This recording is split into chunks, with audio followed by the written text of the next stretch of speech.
Dans cette capsule vidéo, nous allons aborder le thème des crises chez nos enfants. Vous avez peut-être en gérer quotidiennement. Peut-être que vous vous questionnez à savoir pourquoi l'un de vos enfants en fait plus que l'autre. Eh bien, rassurez-vous, cela est tout à fait normal puisque chaque enfant a son propre seuil de frustration ainsi que ses propres réactions face à celle-ci. Malgré cela, tous les enfants peuvent faire des crises. Bonjour chers parents, mon nom est Maria Cabello. Je suis psychoéducatrice dans la grande équipe du programme Stimulation précoce du CIUS du Nord de l'île de Montréal. Saviez-vous que les crises jouent un rôle dans le développement de l'enfant? Eh oui, l'enfant doit tenter de nouveaux comportements et explorer son environnement. Les crises peuvent aussi être un mécanisme de défense pour l'enfant face à un stress ou peuvent servir à évacuer la tension suite à une émotion désagréable. Alors, imaginez que la capacité que votre enfant a de gérer ses émotions est contenue dans une petite tasse. Alors, les émotions peuvent facilement déborder, ce qui peut provoquer des crises. Mais pourquoi un enfant fait des crises? Eh bien, il peut y avoir différentes raisons. D'où l'importance de comprendre pourquoi, afin de mieux intervenir. Jetez un coup d'œil à l'image suivante pour voir différentes raisons qui peuvent amener un enfant à faire une crise.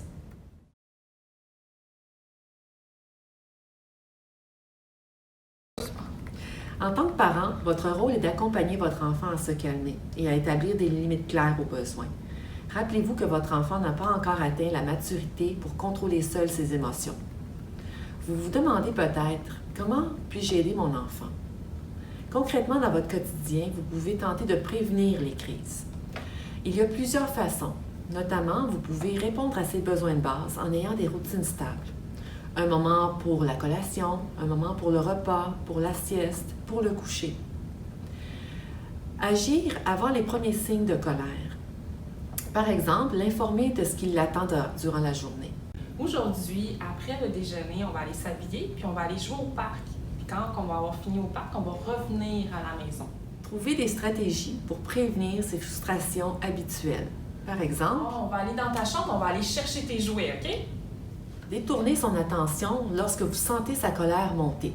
Par exemple, tu viens, Jérémy, viens t'installer à la table. Tu sais que ta sœur peut jouer avec tes jouets en même temps. Chaque émotion est légitime. Votre enfant a besoin d'être entendu et respecté dans ses émotions. Accueillez-le et accompagnez-le pour qu'il apprenne à les exprimer adéquatement. Chaque enfant est unique et donc les interventions à mettre en place pour chacun aussi. À cet effet, il existe différents outils afin d'aider, soutenir et accompagner son enfant à travers la crise. Comme par exemple, le temps d'arrêt ou le retour au calme. Alors, sélectionnez un endroit dans la maison afin que votre enfant soit en mesure de retrouver son calme. Essayez le plus possible d'éviter la chambre à coucher afin d'empêcher qu'il associe sa chambre avec les émotions désagréables. Proposez-lui différents moyens, comme par exemple de prendre son toutou. Il peut respirer calmement. Vous pouvez aussi regarder un livre avec lui qui touche sur le thème des émotions.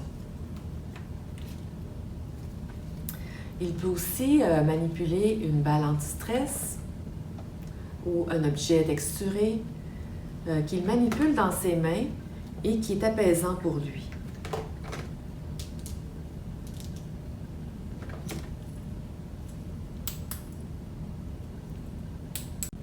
Il y a aussi l'outil l'échelle des émotions.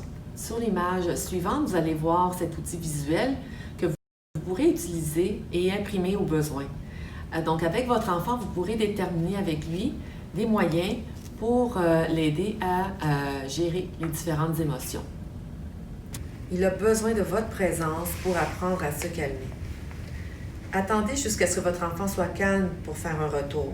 S'il n'est pas calme, il ne sera pas disponible pour parler de la situation. Cela vous permettra de vous réconcilier avec lui, de trouver une solution selon la situation qui a déclenché la crise. Dites-lui que vous l'aimez toujours et que vous n'êtes pas fâché contre lui.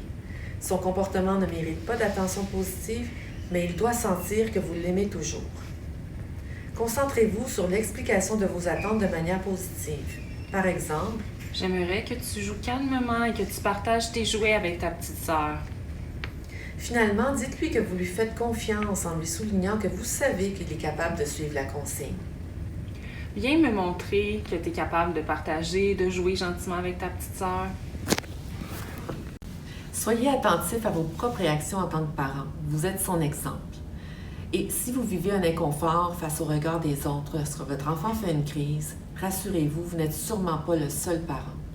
Il est important de mentionner que vous êtes l'expert de votre enfant. Écoutez votre ressenti et faites-vous confiance. En souhaitant que les conseils que nous vous avons donnés vous soient utiles, n'oubliez pas que chaque enfant est différent. Et si vous avez besoin d'aller plus loin sur le sujet, sachez que vous pouvez vous renseigner auprès de votre CLSC sur les services offerts aux familles.